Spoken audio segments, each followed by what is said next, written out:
Thank you everyone for joining us for the fifth and final Blakitecture talk of the 2020-2021 season, Blakitecture, Indigenous First Principles.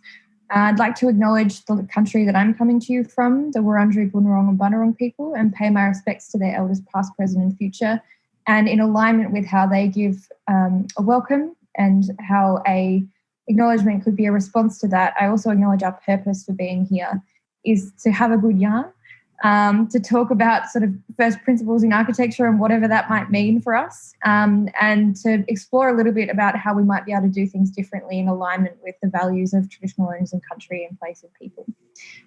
First, I'd like to ask my wonderful speakers to introduce themselves. Shay, would you like to go first? Hi, my name's Shay. I am a Gadigal woman. I grew up in Newcastle, which is a Wabakal country. However, I've been working on Wurundjeri and Wurrung country for pretty much most of my professional career. And yeah, that's me. Danielle? Hi, I'm Danielle and I'm a Boon Wurrung woman of the Yuin Nation, and I'm actually living and working on Shay's country, Gadigal country, beautiful country. Would you both like to just talk a little bit about what you do for context before we jump into the conversation? Yeah, so I work for GHD. I am an Indigenous Services Advisor. However, I help with the various design teams across GHD with various different things. But yeah, that's kind of that's my day to day. I have a few hats. I have my own small practice, and I help design teams respond to questions of how to engage with our community and country, and some of those bigger questions about, things like spatial justice and those fun questions. And I'm also working in the Department of Planning, Industry and Environment as a cultural scientist. So that's sort of looking at the crossroads between Western science and Indigenous knowledge, and how we can bring those two to walk together. Thank you both. My name is Sarah Lynn Rees. I'm a Palawa Plangvarina Traway woman from northeast Tasmania, and also descending from convicts from the Cambridgeshire region. I live and work and breathe architecture, basically, in every facet that it could be. So I work at Jackson Clements Burrows Architects. I'm a lecturer at Monash University, and I sit on a number of boards and panels. And I've had the pleasure of curating this Blakitecture series for now in its fourth year. And so I'm really happy to have these lovely ladies with me to have this discussion today. So the intent of this talk, or the provocation of this talk, shall we say, is designing with first principles. So maybe it's just my architecture school, I'm not sure, but the school that I went to talked about first principles quite a lot. And if you look at the theory, it can be described as a process of questioning everything that you know. So breaking down what you've been taught, breaking down what you've heard, breaking down what your mum might have said to you when you were 4 and you didn't question and you accept it as truth. Essentially, the act is to remove all assumptions and arrive at the most fundamental truth possible, and then reason from that point. So quite often how it's applied in architecture is probably more about form and light and the human body and how we actually interact with space, but how it might be applied from Indigenous perspectives and how that might shift the way that we approach design, I think, is an interesting question. So my first question to you all is, do you have any thoughts on what fundamental knowledge or fundamental truth might be in the context of architecture, or what knowledges or truths you always come back to or work with in your own context? Danielle? I knew you were going to ask me. I should have just spoken. I guess the fundamental truth for me is about country, and that country has its own agency. It's alive and sentient. It speaks to us, communicates with us. We may not always be super good at listening. In fact, I think probably we haven't been listening, not black fellas, but society, probably for the last 250 years, and I really hope that's in the process of changing. But from country comes all of our knowledge and all of our language and all of our ways of understanding the world, our ways of being. And so that means that every piece of country, every part of country, and all of our 3 different countries have different truths and different ways of understanding the world. And all of us have that as well. And so that idea of a single truth, I think, is going to be always challenging, even not only for in an architectural sense, but in a life sense. So bringing a project down to a single truth, maybe in an Indigenous sense, is going to be a challenge, but it also, maybe that single sense is about country and about that relationship that each of us, Aboriginal and non-Aboriginal, Indigenous and non-Indigenous, need to develop with country. I think everybody needs to have a relationship in order that you can design with country and have country as the centre of, country-centred design, have country as the centre of that process. And with that, of course, are the people who know country best, and that's Aboriginal and Torres Strait Islander people. And we're the ones who, and obviously those who have those longest relationships with country, the custodians whose DNA comes from that place, who grew with the land and formed with it as it formed, who saw the first kangaroo jump, who saw the first eucalypt bloom.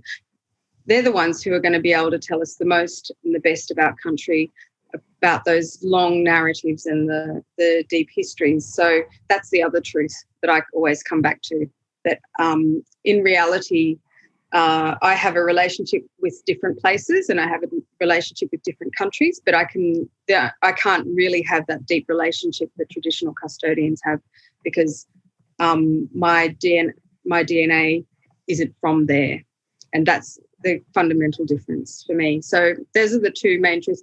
The other one is about culture, but about recognising culture as being an ever-forming and ever-developing aspect of that comes from that combination of community and country. And that gift and the capacity to change with culture, it comes from our dreaming, effectively. And so there's that other truth for me, is about how culture can then adapt to new ways, adapt to technology, adapt to new city. We don't lose country because there's city built in it. Country's still there. And so and the culture adapts around all of that. So those, I guess, are my fundamental truths. And I try and understand those then in the context of architecture and design as being the drivers, the way that I can see into architecture and design, and really design in a way that is going to make a difference to country, to make sure that country's healthy and that it's communicating and singing in its most beautiful way, because everything we do as architects and designers is interacting with country. Every time we choose a material, every time we draw a line, every time we walk around, we are interacting with country. Materials are country. We are country. So everything we do is interacting with country. And so we have that responsibility, which I guess is maybe my 4th truth. Shay?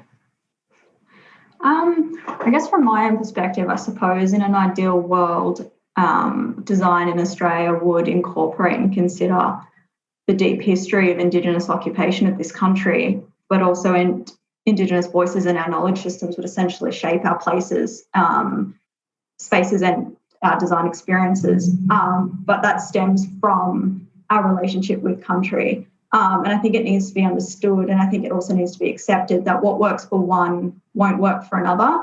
And I think that's when it all comes back to their country and their landscape, and you need to account for the regional variances within each of the broader communities. And I suppose what I found fascinating from at least from my standpoint, and my own personal experiences over the past couple of years, is that what we're finding is that there is an acute interest and an appetite to engage within with Indigenous culture now that, and I think that does represent a fundamental shift from even just 5 years ago within the design space.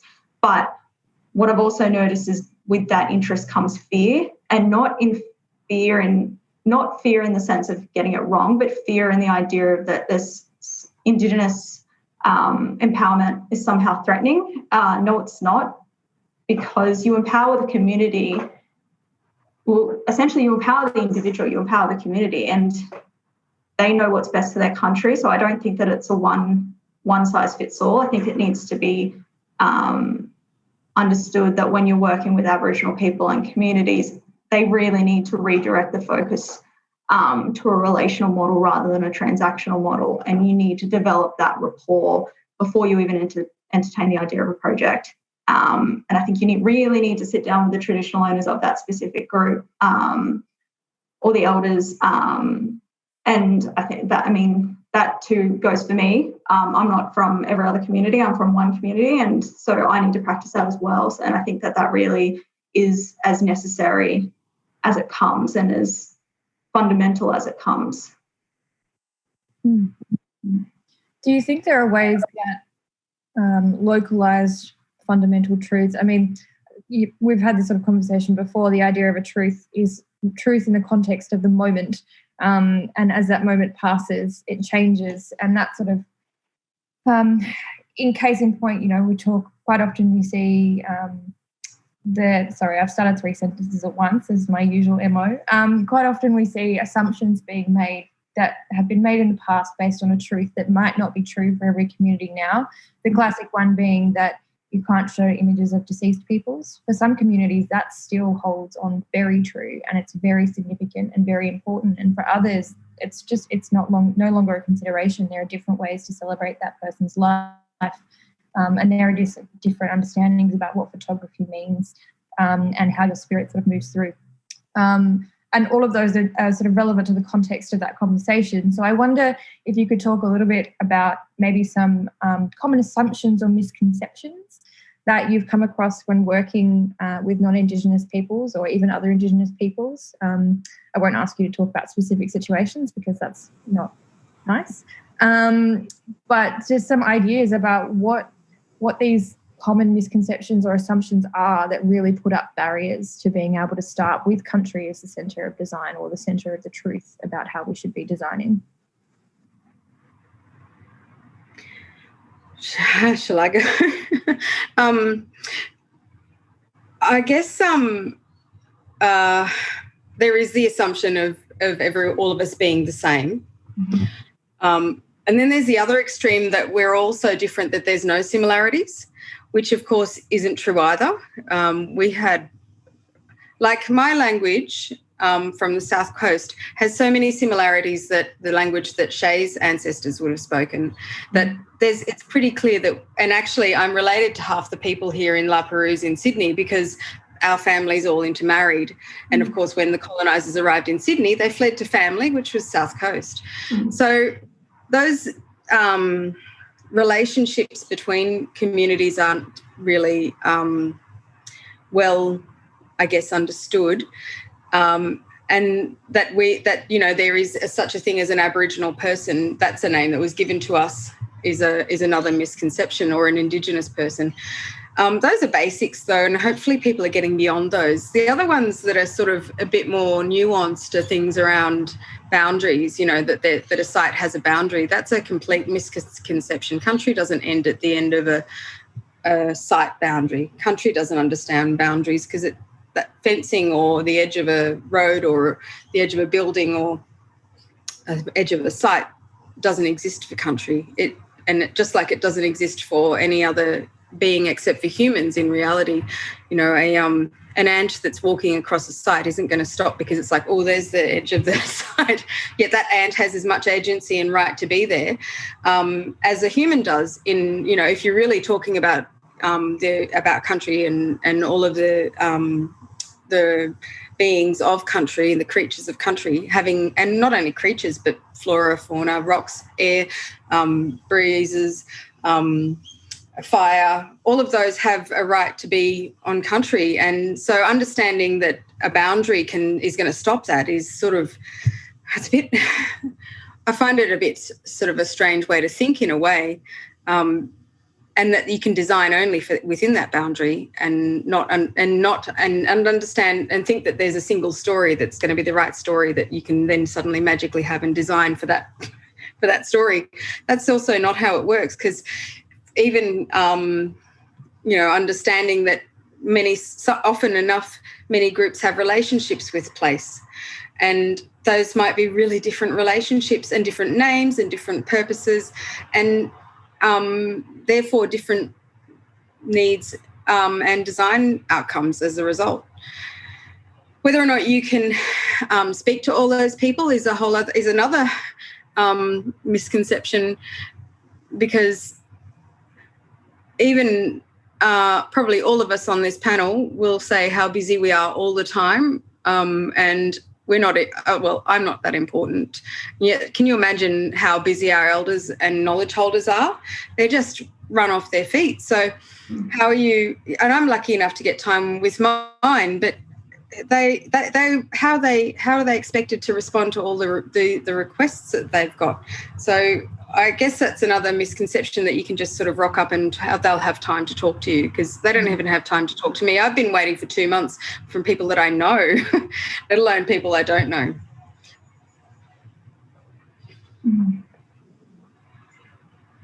Okay. I think, I guess from what I've seen, I suppose, is that often that a lot of non-Indigenous people will, I suppose, hoover up what Indigenous knowledge, imagery or referencing is without actually understanding the implications on the community in which they may be trying to connect or reference. And what I mean by that is that I think that a lot of the time non-Indigenous people assume that dot paintings is all that we can offer as well. I suppose what I've generally seen is that we've been engaged at the end of a project or nearing the end of a project, and that's when you'll get someone asking, does anyone know an Aboriginal artist?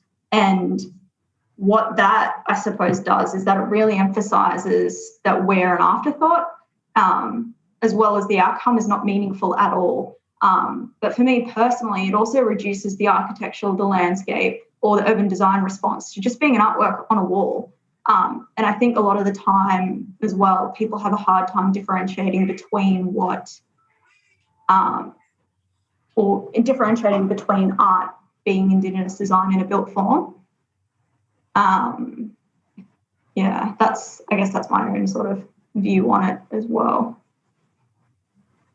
Yeah, that's a really great point. I wonder, have you guys ever had the opportunity to shift someone's perspective about these things? Maybe not towards the end of a project and a process where all decisions have already been made and it's been an afterthought, but maybe earlier on in the process where you've had the opportunity to have that conversation and it's made change?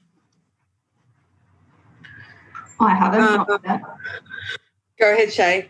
No, that's what I was going to say. I haven't had that opportunity. It's kind of early on in a project at least. Sort of.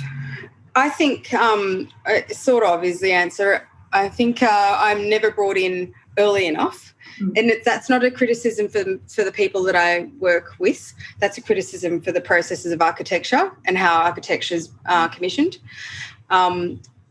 So if I was to really make a difference, I would have to say no. But if I'm talking about the processes of architecture as they are now, sort of in as much as I've been able to get people to see a different way, whether or not they can actually respond to it, maybe in a small way. My theory is I've got to be in it to win it. So even if I'm making a really tiny difference in every project, I'd rather be in it. And even if that project has broken my heart to do it because I know what's going to happen to that country, I'd rather have at least had my voice in there saying we need to do it differently than not be in it. But every time I do that and I see that it was only a tiny difference, at the same time it's always a bit crumbling. Or that's not a word, but you know what I mean. I feel a bit like heartbroken. And so but I still would rather be in it saying these things, because who knows, maybe after however many years of saying it, when I'm 120 years old, maybe it'll be a big difference. If I get to that age, I'm really tired already. So sort of in perception, in actuality, I'll have to wait and see over the next few years how things play out, maybe even longer than a few years, because of the sorts of projects that I work on. I think it's you've both sort of hit the nail on the head of a perspective I've had that we all share, I believe, that it's how the project is set up before it even comes to us that really impacts on the way that things work. You know, you have a project, I'm just thinking of the projects I've worked on, the project that the brief was written with a traditional owner, and that makes just a hugely fundamental difference to the way that project works. Or you have a brief that is an Indigenous client, you're also engaging with traditional owners, and the whole stakeholder project management group is sort of focused on making sure that the core themes or design explorations actually centre on country and design, and that is prioritised. Versus other projects where we're talking about the idea that sort of art comes in at the end. And I just want to say, like, this conversation comes up a lot, and I think it's important to say at this point that there is space for all kinds of representation in design, and art is one of those, and it's really important. It's just that if it's the only thing that's being done, then there's a problem. Because I think there are so many beautiful, wonderful Indigenous artists, and of course their work should be in our built environment in whatever way that should be, but it shouldn't be the only thing that we're talking about, because then it's an application perhaps rather than it being embedded. Yeah, I like the... Go on, Shane. Oh, sorry. No, I was just going to say, like, I think we need to get to the point where we can translate Indigenous knowledge that is shared into the design in a more sophisticated way. Like you're saying, it's not that's when it becomes an application. And I think pushing towards, I should say, a process that should consider how one would, I suppose, connect to place, but also as well to the deep history and memory of place as well. And that can be done through exploring narratives and understanding how history can encourage connection to Indigenous culture, but also showcase Indigenous knowledge in a more refined way, where we're then moving away from those standard stereotypes that we often see. And I think that's when you can start to embed and integrate the understanding that connections to our history is something that we can share and that we can celebrate, where we can reference it and we can see it and engage with it in the public realm. And I think that's more of an innovative and, I suppose, evocative way, if I can use that word, of engaging with Indigenous culture. And I think that's when we are moving beyond those cliches and those stereotypes that we see coming through in design with those, I suppose, totemic or motif references. Yeah, so it's got to be embedded with purpose, right? It's just there because it looks nice or it's sort of acknowledgement. It's not enough. We have to move beyond acknowledgement and realise the purpose of these cultural references that we're using, and if they're appropriate in those contexts, and how they actually change the way that business, school, whatever it may be, actually functions, teaches, learns, listens. It can't just be something that comes in and looks nice. It has to be something that actually changes the way we think about the world. Well, that's my high horse opinion anyway. I wonder then maybe, and you've started to touch on this, Danielle, but from a systematic perspective and talking about architecture as a process and also referencing what you've both talked about in sort of different words, but this idea of country-centred design or starting with country, what do we sort of just accept as standard practice in the industry? Not we, but what does the industry accept as standard practice? It's actually putting up barriers to be able to design with country at the centre of what we're doing at the starting point, or is the fundamental truth? Yeah, I have. I'm struggling with this at the moment because I'm working on some projects that are, they call them state significant projects, and they've been going on for probably years before I became involved. And I'm talking about me as an Aboriginal consultant. I actually don't call myself that, but let's just give myself that title for this example. But can you imagine if that process that had been going on for years had somebody like me or a traditional custodian who knows that country involved from the first second, or even better, that they were the ones who proposed the project. And so, that's a whole other process of design. And it means that the impacts are different because they're asking for those that thing to be designed or made or created, and they're big. These are big things that affect a lot of people and a lot of ideas and cost a lot of money. But even more than that, we were chatting about this before, about what if before all of that happened, Mob had the chance to create a master plan for country or a reconciliation action plan for country. That takes individual people and individual organisations completely out of the story, because it puts the power is a terrible word, but the agency in the lap of country and in the lap of the community. And not only the Aboriginal community, because, of course, we're all involved with all communities these days, all different types of communities these days. So, but imagine if that's where we started, with with a plan that's for country, for the health and the vision of a beautiful culture, a cultural expressions, a healthy country, healthy water, healthy earth, the soils aren't destroyed, all of those kind of things. What if that vision is where we started, and then we work backwards from there, rather than just continually disrupting the soil with new dig-ups and putting poison into the air and water because, that's convenient and easy to do. It's a whole other way of thinking, though, and I don't know, I'm not in a powerful enough position to do that. There's a thinking. What about putting a black fella in charge? Anyway, but what if it started with country and the agency of country and the agency of communities to make those decisions, and then the money stuff happens after that. If we have, if we're still in the system of having money as a value. Sorry, I'm talking big picture here. Like, what if we measured things? Like, Bhutan measures things about happiness index. Have you heard about, is it Bhutan? Yeah. What if we measured things about health of country? And just, I'm just talking, these big ideas, but I just think the whole system's been allowed to plug along doing the same way for the last 250 years, and it needs to change. And so maybe it does need big ideas and big changes.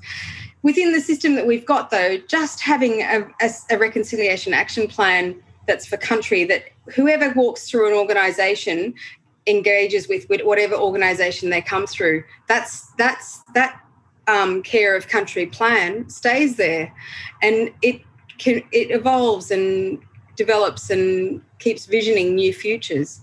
And then the hospitals get built and the schools get built based on that visioning.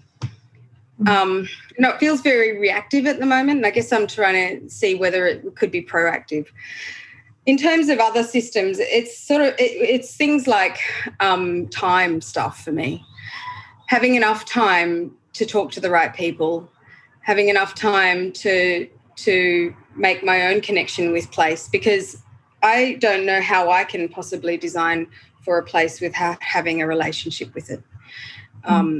I actually spend a lot of time building those relationships to the point where I have to go and revisit those places because I love them. Sounds really cheesy, but it's true. That's what's happening, and I'm going to end up never having any holiday left because I keep having to take holidays to go to visit the places I've worked with. But you know what I mean by that? It's like, we have to. I have to fall in love with place, but you need time to fall in love, don't you? And so time's a really big factor, and time doesn't care about these sort of things. Okay. Systematic barriers. I suppose I understand that the reality is that with projects you don't often have the time to go through that level of in-depth process within commercial jobs due to the quick turnarounds. But I think if you want to do a project that includes Indigenous design or whatever, then you have to carve out the time and the space to do it right. And you need to consider what level of risk appetite do you have for it to go off the rails if it's not done correctly. So I think sometimes you need to slow down in order to speed up.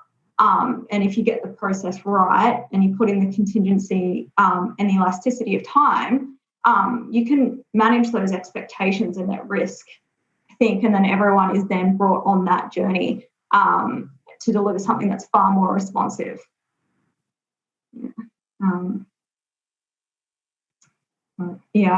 I suppose as well, like when you're in a space like this, where the idea is about that one thing or that one output, it isn't. It's a culmination of, and it's a result of a culture that's evolving.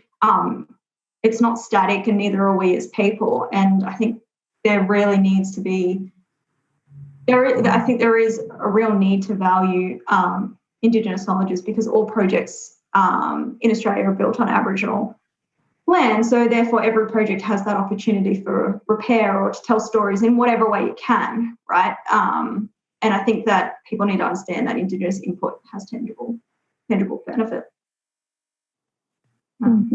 Absolutely.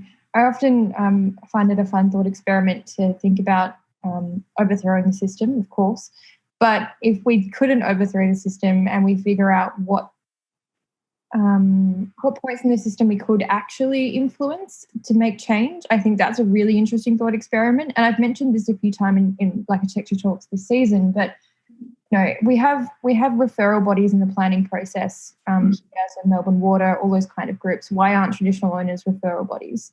That's probably 3 steps into the process. But what if then by virtue that they are referral bodies, and they have to approve design on country, that means that 3 steps back to the start again, you actually have to come up with a plan for country. What are the values of country? What are the objectives? And then these could be written into the planning system. So that's why I love what you're talking about, Danielle, this idea of master planning country or a reconciliation plan for country is amazing. I think that would be like the most beautiful first step, but it then has to flow out into all of the systems that we have, particularly planning, because they're the requirements that we really have to meet in terms of obligation. Like looking crudely at the system, we designed basically to meet the obligations to then be able to build something somewhere. We have standards that we have to follow, and we have local requirements. So why couldn't the system include local governments working with traditional owners to develop plans for the areas that they're responsible for? That'd be amazing. Even agencies like DELP as well. Yeah. Well, that's another idea. We have design excellence, right, in state government and in local government areas. But what about cultural excellence? Where we are considering in that how well and it's an incentive scheme of some sort, I guess, and we're considering how well a team deals with the culture and country of that site in all different elements, from making sure that country's at the centre of the design all the way through to cultural operations at the end, where blackfellas are being employed as part of that process, or they're using Indigenous pedagogies in the learning, or mob have a space there, a black space where they can go on to that in that place, and it's and they're not forgotten again, as part of the design process. So what if that was part of I actually have proposed this in a very challenging project, and I hope they pick it up. I hope they pick up what I put down. It's amazing too. I think one of the major barriers is buy-in, and I feel like we're constantly advocating for the values of knowledge and that traditional owners bring to these kind of conversations, and it's kind of like, well, if everyone just accepted that, and then we could move on, and we could actually start to, instead of advocate for it, we could actually start to explore what that means for the context of the countries that we all live on. But yeah, definitely, as you've all said, time, absolutely. Cost, which in 2 different ways, like the traditional way that architects put out fees doesn't allow for the most part, even research, let alone engagement. And then it's also cost from the client perspective of making sure there's provision to pay traditional owners for their time and their knowledge. And then cost for the actual project. I don't know what you guys feel, but I find I'm lucky at the moment to be working on a couple of projects that actually have a significant budget. But in the past, most of the Indigenous projects that we've had the privilege of working on, or I've had the privilege of working on, not we, have really had so limited budget. The value is not placed in them as a thing that should be celebrated and given the resources compared to projects right next door that are given 17 times the amount. Unfortunately, we still live in a capitalist world where we need money, and that also is indicative of the value that whoever is making decisions about projects actually puts in them. Imagine what we could do if we had, $100 million and a blank slate and a conversation with our elders about what we could do for country. It'd be amazing. You probably need more than $100 million, but it's still just like, you could do so much if you set the rules differently. Yeah. Yeah, I've been on projects where I worked for 18 months and effectively got paid for a week. That was because I was firstly, I didn't realise the extent of the project until I was in it, which is not entirely my fault, but in part because I just couldn't vision what they were asking me to do at the beginning, and also because I'm disobedient when it comes to briefs, and I do it every time. I fix the brief, don't worry. But usually it means a whole lot more of my time. But yeah, and it does. It's draining because that's that's a whole lot of my time that is, gone to a project where I've had to work in other things in order to pay for that project, and then I'm ending up giving my own money to pay for traditional custodians to come and do the welcome and opening ceremony. It's like, how did I end up with that role in this project? Yet I want to do it right, and so I end up doing that. And it's really important to me that it's not just tokenistic that they turn up and that someone turns up and says, welcome to this place that you're on, whatever land you're on. And that's not, to me, that all of the stuff that's happened to that site hasn't been acknowledged if you're just doing that. All of the things that we did as architects and designers is not being acknowledged if you're not turning up with the right.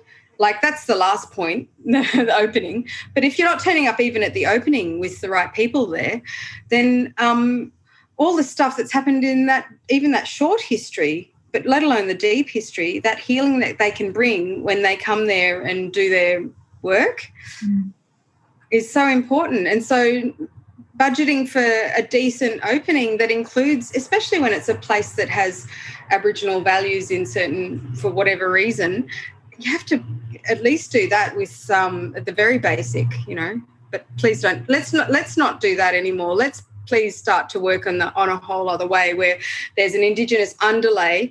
I like talking about this idea of an underlay where Indigenous knowledge gets built into the project from the moment you start talking about it. And it becomes the underlay for the project. And you kind of know there's something different in the project, right? But you don't really know exactly what it is, but it seems a bit nicer probably. And then and then maybe out of that, the design becomes more relational to country. It reflects the narrative and the deep history and the song line or whatever it is that, feeds into those longer stories and the bigger picture and the cultural landscape of that place. And then it reflects, of course, all the visuals. You can see the colour and materials, of course. But it also then has that beautiful overlay, the art and the yarning circle and the bush tucker garden, which, those are maybe trendy things at the moment because it's an easy thing that you can see you can do. But that should be what comes on the top, not what's underneath, and all that deep knowledge that then feeds into the program of that place. That deep knowledge feeds into Indigenous knowledge being shared all the way through for whatever reason. be it that it's a school or a hospital. I think this ties in really nicely with what you were saying before, Shay, about this idea of, or the way, at least the way I think about it, is that we're so used to precedents, and so we're used to seeing yarning circles, we're used to seeing art in architecture, and we're used to seeing all of these things because that's what's been done, because someone did them and picked it up, and now everybody's doing them. Not saying that it's a bad thing that people are doing them. Sometimes they're the perfect thing to be done. But I think this is a fundamental problem with our education system. And yes, we need to, there is a value in designing through precedent and understanding how projects have developed, projects that we all celebrate, whatever it may be, projects that get all the media attention, don't really ever talk about the process that went into them. They just talk about the formal outcome and the architecture as an object. And the problem with that is it disassociates it from its value set that it started with, or the complexities of the project, or the way that it evolved into what it was. So we sort of take this object that it ended up with and go, oh my God, this is a beautiful piece of architecture, but we don't know what went into it to make it that. And so if we start to do that with Indigenous architecture or Indigenous elements of design or Indigenous anything, then we're going to end up putting something in the wrong spot, because we're just going to pick up something that we've seen and put it somewhere else, because that's what we've been taught to do. We've been taught to analyse images. I mean, as in architecture students, we've been taught to analyse work of others that are lauded, the architects, whoever they may be, and then use that as an example of what good design is. But I guess it comes back to a fundamental question of, from an Indigenous perspective, what is good design? So maybe I'll ask you that one. Who are you asking that of? Both of you. Okay. Do you have an answer, Shay, or do you want me to ramble on again? I'm still thinking. Okay. What is good design from an Indigenous perspective? Good design for me centres around country and culture and community, and has that knowledge in the essence of it. And of course it has all the other things that we want to see that indicates that it came from there. But it also makes a difference to all of those things too. It makes a difference to country and by not being wasteful and not using materials that shouldn't be in place, or that are going to damage place, or that came from a far distant place.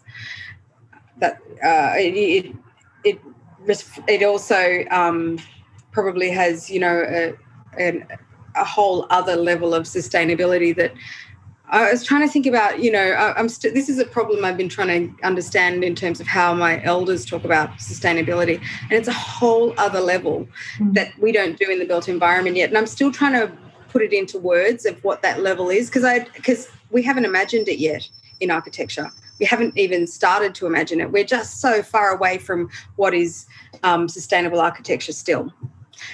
So I'll come back to you with that in maybe another Blakitecture if you invite me back. But then in community, it actually makes a difference to the community, and then the whole community feels empowered by that place and a belonging to it, and culturally it makes it, it gives a future to culture and a future to the community who embody that culture, whatever that community might be, and however. And I think it also unites people, and there's no more us and them. It's everyone has space there, whatever that looks like. That's real. I know I'm really idealistic, but I kind of think we have to be, because otherwise, who's going to dream that future if it's not us? Because the gift to Aboriginal people is our capacity to dream. And I mean, that was our gift from the dreaming. So that's one of our best gifts, and to be creative and to always be adaptable. Those are the gifts of the dreaming. And so if we're not going to dream it, who is? So that's why I don't mind thinking big and not being practical all the time. Shay, do you have any thoughts to add? Yeah, I suppose I echo a lot of what Danielle just said, but I think as well, I guess I kind of view it from the perspective of how we can make, I suppose, this contemporary world that we live in representative of us. And I think that's what I find to be an interesting design question as well. And I think that involves, I suppose, respecting the past, but not necessarily replicating it. Because I suppose as Indigenous designers or practitioners, we act as those cultural conduits to realise those aspirations of Indigenous voices as well. And I think, yeah, that's kind of my view on that. Yeah. Mm-hmm. Sorry, I was on mute. We've got the lovely Dylan Comrie joining us. How are you, Dylan? Hi, we've had storms in our area. Oh, no. Rain to deal with, so apologies, I'm very late. Oh, that's okay. Maybe we'll just quick fire you some questions and you can answer them. Yeah, cut and paste.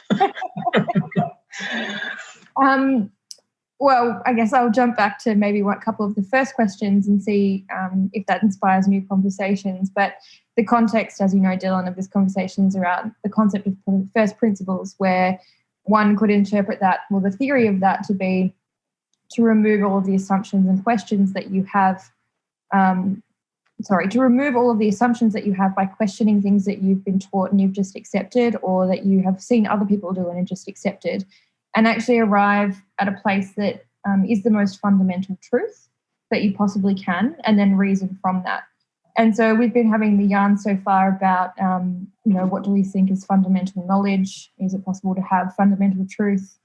How does that impact on the way that you work with Indigenous people and non-Indigenous people? And how does the system actually prevent that from happening? So maybe I will ask you, Dylan, what do you think is a fundamental knowledges or fundamental truths in the way that either you work or the way that we should be working in architecture?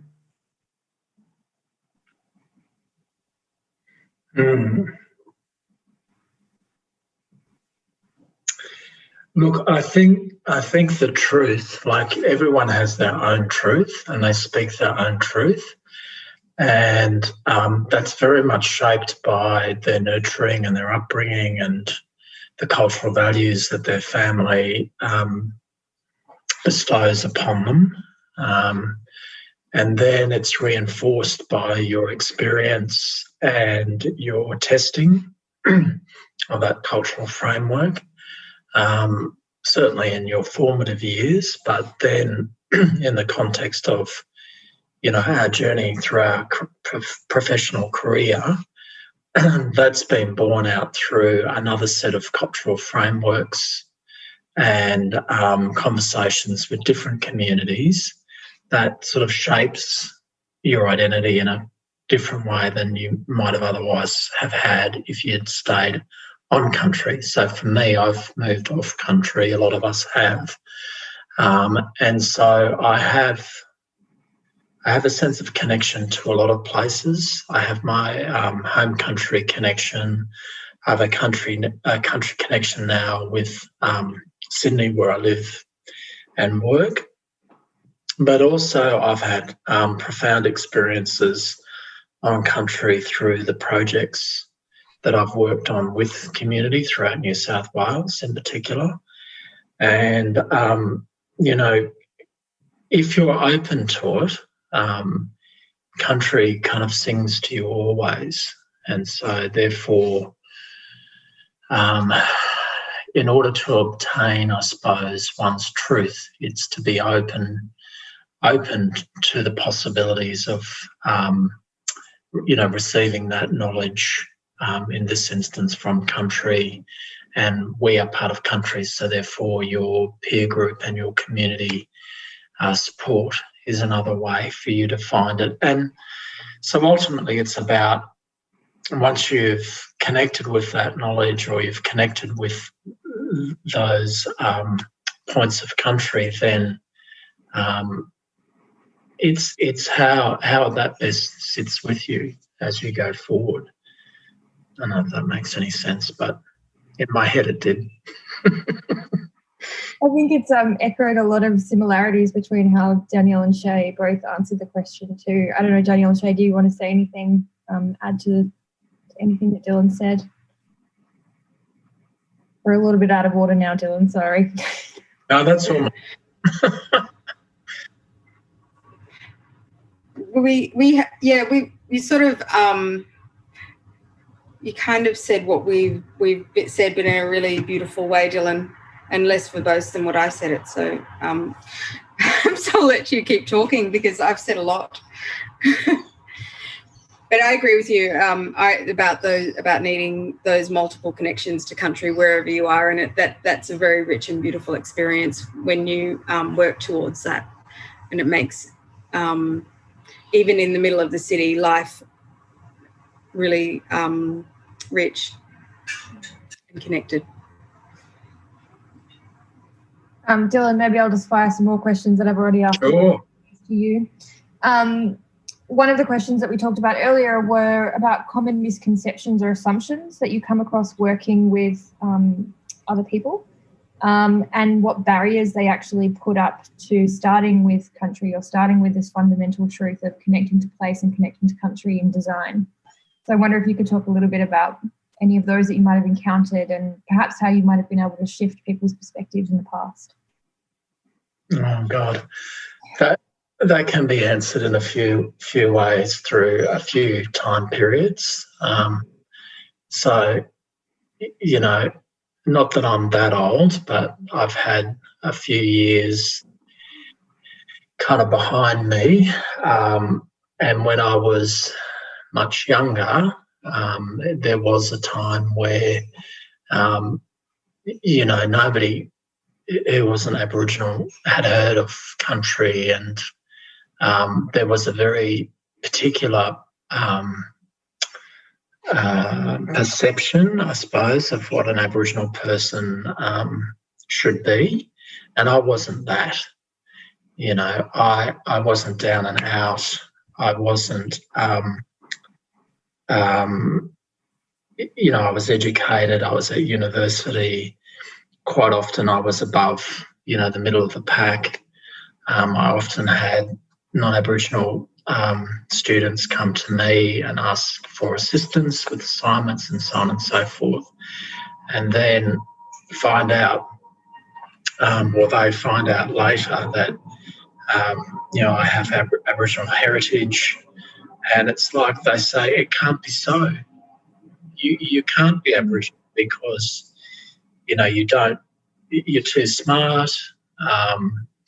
You know, you're able to articulate yourself. You're able to do a whole lot of things that we just didn't ever think was possible for Aboriginal people. So then we fast forward, you know, to more or less now, and there is a changing happening. You know, Danielle and I have spoken about it. You know, others within our cohort have spoken about this genuine momentum building broadly and deeply across the community, where it feels like for the first time, you know, there were always pockets of enlightenment, but it feels like for the first time there's this coalescing of energy that's around you know, a sort of a deeper understanding of, you know, our critical connection and connection with country that all of us have universally, and all of us need to do more about to support the health and well-being of country. So the obstacles that you asked about were, in the first instance, this sort of, you know, almost very dumb and prejudiced or biased view of the other or Aboriginal person, and very much in that sort of mental mindset of the dominant culture, non-Aboriginal culture or the colonial culture, and that we have the right to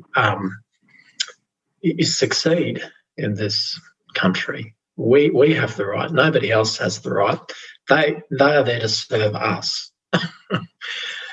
And then, as I said, more recently, it's been around actually realising, and I think it's come out of the tragedies of, those terrible bushfires. We got hit 3 times, one after the other. We had the drought, which devastated much of New South Wales. I'm talking about the New South Wales context. Then we had the terrible fires, which affected not only New South Wales, but Victoria and a bit of Queensland. And then we've had COVID. And so people are finally working out for themselves what a lot of others have been saying, is that if we don't do something about this, we are done. We are done for. And so, the Aboriginal community who have been, constantly, saying this, I think it's rung a bell. Like somehow, cultural fire burning is the way to do, land management, land care, as opposed to the backburning and the sort of aggressive backburning that is often practiced, as a solution to, reducing the fuel that seems to stimulate those wild bushfires. And, we've had, amazing advocates for the free flow of water through our river systems in New South Wales, and to really stop looking at water as a commodity. All of country needs it, and we are part of country.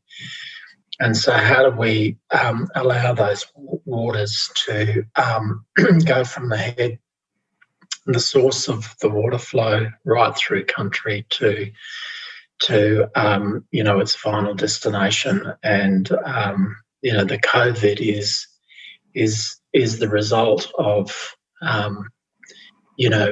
us not respecting the environment or understanding the environment in such a way that the country she will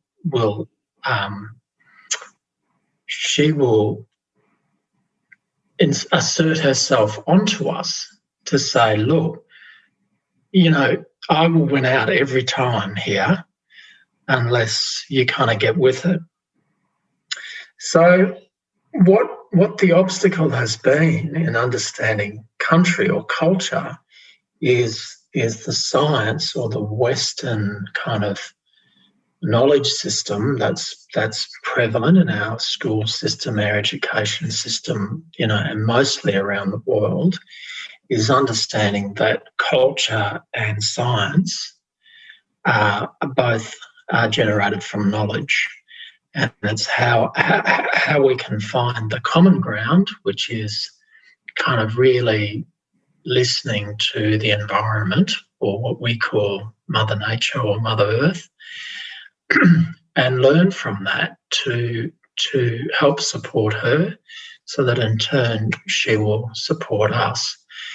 So those obstacles have been, from that sort of early example, have been around a cultural mindset, and just not being willing to understand that there is a knowledge system other than the predominant knowledge system that can actually give us a much more successful outcome than the predominant sort of knowledge system believes is the way forward. And cultural fire burning is the classic example, because Victor Steffenson's brilliant book Fire Country beautifully outlays how you gently warm the earth, and it's mainly the grass and the bottom of tree trunks.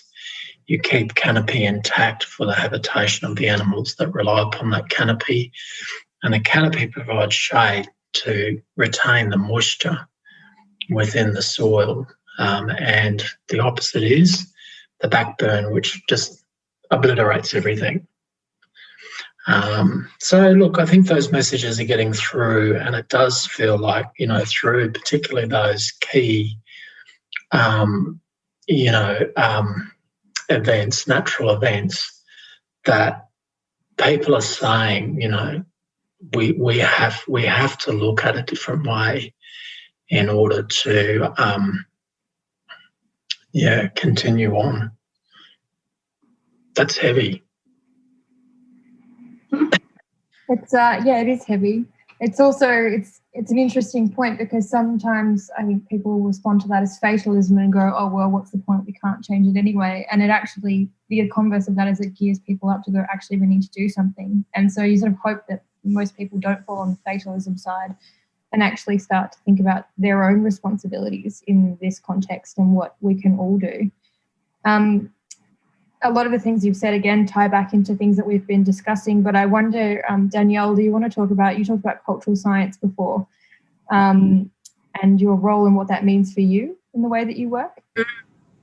Yeah, and it's look, I'm really thrilled to be working in that team. It's a really lovely team of people, and I get to work on projects that have meaning to my own community.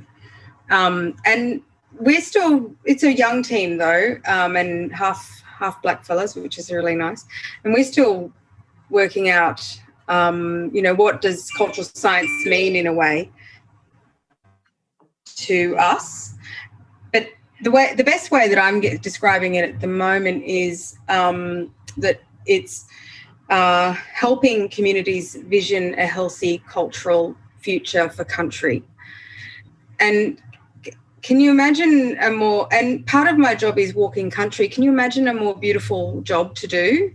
And I feel really honoured to be able to do that kind of job, that means that I have time as part of my job to think about these kind of questions, exactly the sort of questions Dylan's talking about. I'm actually in the fire and cultural science team, and so I get to talk to people who are fire scientists who are working with communities to bring cultural fire in. I get to work with soil scientists who are bringing understandings of healthy soil back to community, because there's almost no point trying to fix up a water system if the soil's ruined in that, you know what I mean. And I've been having these discussions with water type people for a long time about not putting water in concrete because it takes it from the system that everybody needs. And so funneling it through kilometres and kilometres of concrete is such an issue, when actually we have such much more substantially technologically advanced ways where there's permeability in materials that allows water to flow through and continue to hit the soil and everything that needs it in the soil. Because we know that the trees and the plants all communicate as much underground as anything else that is happening above ground, and that they need the right nutrients, water and fire and heat to do all of that important business that happens down there. And so I feel really lucky actually to be working in that. And I'm also getting to work with some people like Dylan, which is lovely too, and have really nice yarns about all sorts of stuff. I'm a little bit jealous actually. That sounds quite lovely. So one of the other things we've been talking about, I guess in the context of architecture, but what I really do love about these conversations about, like, we frame it as architecture, but ultimately we all know that it's much bigger than architecture and the process of architecture and the projects that we work on, that the fundamental truths that we've been talking about are so much bigger and so much, they have so much more weight than the weight we actually put into projects and the way that we sort of celebrate them and the way that we talk about our profession, and that our profession doesn't yet understand its responsibility and the implications of the decisions that we make. I mean, we don't understand, like you were talking about before, about this idea of water going through concrete. If you think about that, like water going through a straw near your mouth, like you're not going to get the water, you're not going to live. It's just going to go somewhere else and it's diverted, but it's for the benefit of the next person whose mouth is at the straw rather than you. And we consider country to be alive. It's not a commodity, as we've discussed. It's not any of those things. But even then, on the converse of this, we've also been talking about capitalism and capitalism making everything a commodity. Even us, we're commodities. We go to work, we get paid.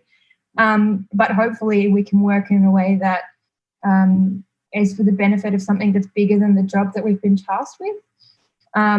Or actually you have a job like Danielle and Dylan where you, and Shay maybe, I don't know how you feel, but where you can actually make those changes and for the benefit of country and the benefit of things that are much greater than we are. Sorry, I went on a bit of a rant there. But Dylan, one of the last question I'll ask you before I open up to everyone else again, from this sort of systematic perspective, and especially because you've sort of switched over from architecture to work in that more systems-based and process-based area in order to fix some of those systems, I wonder, maybe in the past but also now, what are some of the processes in the industry that were just sort of accepted as standard practice, but actually those things put up barriers to the health of country, to the processes of country, and to, doing all the things that we've been talking about? Look, I think it's fairly common, not just to the design industry, but to us all. We can be fascinated by cultural expression, and within the design industry, it's like, tell me the cultural narrative, show me the dance, show me the artwork, and I will take that and put that into the building, either as a mural or some kind of representation of that cultural narrative. And I mean, I had to think about this a little bit with my own work, where the community has actually asked for, their cultural narrative to be told. But I think maybe the difference was that when we were doing the design work, there was actually more to it than that cultural narrative. The cultural narrative, in a way, supports the deeper knowledge and it supports the cultural living practices of the community, so that cultural expression makes sense. And that is the key for our industry is, yes, of course, celebrate the cultural expression, but it doesn't have meaning unless the cultural practices are there to support the reason for that being. And so that's the biggest challenge, I think, for our design industry, is to, really understand where that expression has come from, and, how do we bring cultural living practices and behaviour to the way we connect with country. Sometimes places are places for gathering and celebration, and other places are for quiet and intimate sort of setting, and other places are for sorry business, and so on and so forth. So this acknowledgement of behaviour and cultural living practices, I think, is actually more the genesis or the generator for spatial design than just kind of leaping straight to the cultural expression. Shay, you made some very similar points before. I wonder if you want to pick up on anything that Dylan's just said. I think he's kind of, I think you said it all. I can't say it any differently. I'll boost you up. You said some wonderful things before. You were talking about the fact that art is often considered, or I'm interpreting your words now, but art is often considered an application, which led to a conversation of us talking about that if it's not embedded with purpose, then it doesn't really have a place in being there. I just love that every conversation we've had has come full circle and we're coming back to it. Great.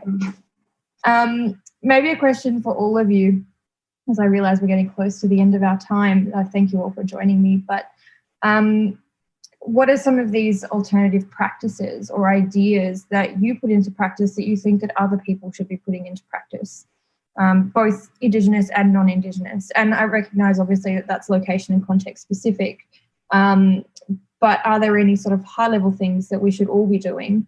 I mean, I could reel off a number of them that we've talked about, the idea of walking country and connecting with place and having a relationship with country. But then also the cultural authority and listening to elders and placing value in the knowledge that's shared, because that's often or too often not really given the space and time. So I wonder, in terms of the work that you do now, or the work that you'd like to see the industry, both Indigenous and non-Indigenous, do, what are some of these alternative processes that we should be doing that shouldn't be alternative, they should be the mainstream?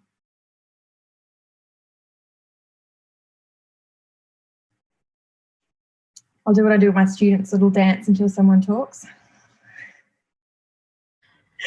Right, I'll talk. I think I've already spoken about this, but I think we need to fall in love with place and with country in order that we can really design in a way that has a relationship to country. And so that means work, like any relationship, that means work, putting in some time and effort to that relationship. And so it doesn't mean just going there and doing a site visit. It means quality time, communication, care, listening. And I know that sometimes that this all probably sounds like, what the hell am I listening to? But I think if you've gone through that effort of actually just hanging in there and giving time to this process of having a relationship, that things do come to you and messages do come from country and from other entities in country. They tell you they're there. A breeze comes, an ant comes and bites you on the arm, a bird comes and walks right past you and says hello and talks to you. And of course we might not understand their exact communication and what they're saying to us, but there's clearly an interaction, and we know that there's something that happened there. And so I guess I'm not talking about listening with your ears, I'm not talking about listening with your other parts, your heart and your stomach or other parts, whatever, wherever it comes from, that sense, that extrasensory part of us. So it's about, and love's cheesy, but it's the only word I can think of at the moment. There's probably another one, but it's the one that's come to me about that there has to be a love factor.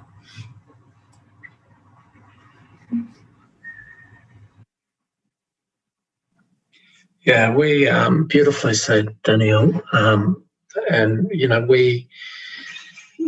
we should become much more familiar with articulating what love means for us as individuals, and not be frightened. That really is a Western kind of hang up, really, I think. In our Aboriginal community, we show love, deep love, for one another and for country, and we're not afraid to express ourselves in that way. But it is difficult having those conversations outside of our cultural framework, because we do get kind of the strange looks and, that's a bit weird and I don't feel comfortable with that, and it makes us uncomfortable. And I think we just have to stand strong, again, back to the foundational truths, that's our truth, and we speak our truth in that way. But I just wanted to share on top of that, and Danielle, you speak so well to this and often, and I kind of bring a way of understanding what you say through the science, again, the way the brain is actually structured, that the cerebellum and the vestibular system work together to interpret spatial information, and we as animals are designed to learn from moving. So we learn best by moving, and this cultural practice of walking country has a purpose. It has a purpose for not only physically and emotionally and culturally connecting us, but it is a way of transferring knowledge to those that walk with us. And it's done, as you say, through the senses. So the more senses we can engage with, the stronger the understanding is, smelling, listening, feeling, emoting, more than just seeing, is really important to develop that spatial awareness. And the other thing that the science tells us, that the brain then interprets that information collected and sends it to the front of the brain where problem solving occurs. So the best problem solving is actually done. How often is it, you've got a hard day in the office, sitting on your backside, and you get up and you have a walk and your mind is refreshed, and suddenly ideas and solutions come to the problems that you couldn't solve when you were sitting at the desk. And, that practice of walking country helps with problem solving. It's what the Montessori school does. It's what the Steiner school does. It's what they're teaching now with 21st century learning, is that it's no longer just talk and chalk. You have to get the kids outside in their environments and different kinds of settings in order to help them learn. And, the other part of it, the tail end of it, is that it helps with memory retention. So the walking country helps with the problem solving, but also the memory. So the more you walk that country, which is what we constantly did through ceremony and, day-to-day activity, builds the memory of that vast knowledge that I won't say we once had, but I think is still there for us to tap into.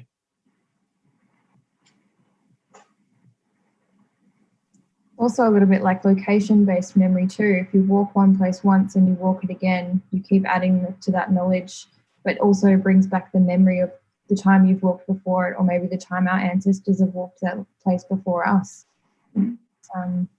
Tap into that sort of memory that's somewhere in us that can be brought back.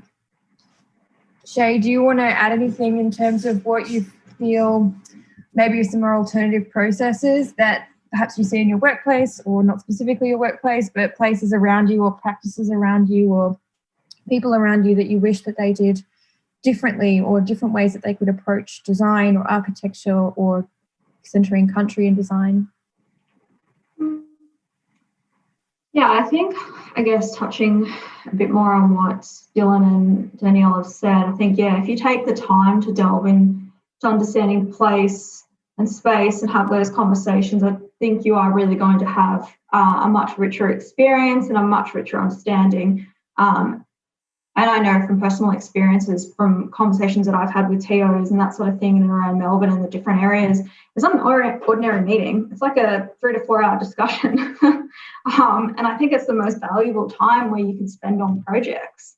I think it's, for me, it's that,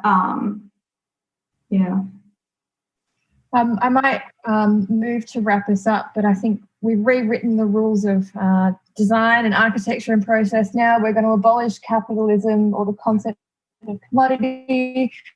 We're going to walk country both for ourselves and fall in love with country, but also to walk country with elders to understand the knowledge that they have that could be brought to that space. We're going to remove time and fees and all of those barriers that influence the way that we, basically the capacity we often have to work on these projects. They're going to 100% totally value Indigenous knowledge and time and input and perspectives. We're going to teach these things at architecture school. We're going to question everything that we've assumed. What else are we going to do? Anything else that we've talked about? Basically just redesign the way that we think and work as people, but also particularly for our industry, given that it has such a huge capacity to be destructive, but also a huge capacity to bring repair and change and celebration. So I thank you all so much for sharing your time. I really look forward to having another yarn soon, but I really hope that you have wonderful evenings and that Dylan, the storms don't come back unless they're needed for country, and that everyone else has a wonderful time. Thank you so much. Yanu. Thank you.